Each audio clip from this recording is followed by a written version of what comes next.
How is the recent conflict in the Strait of Hormuz testing? The Strait of Hormuz is one of the most strategic waterways on Earth. Nearly a fifth of the world's oil passes through these narrow waters daily.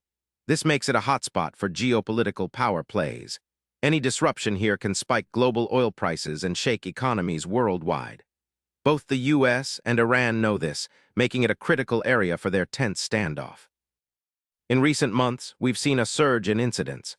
Tankers have been seized, drones shot down, and naval vessels involved in close encounters. Each event raises the stakes and tests the limits of the current truce.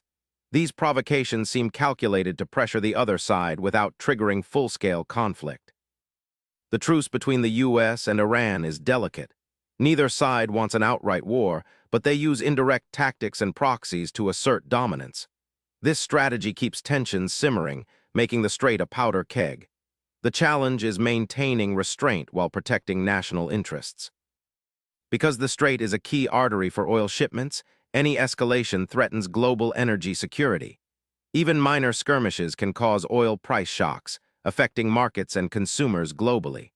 The world watches closely, hoping diplomacy can prevent a crisis. Subscribe for daily answers to questions you didn't know you had.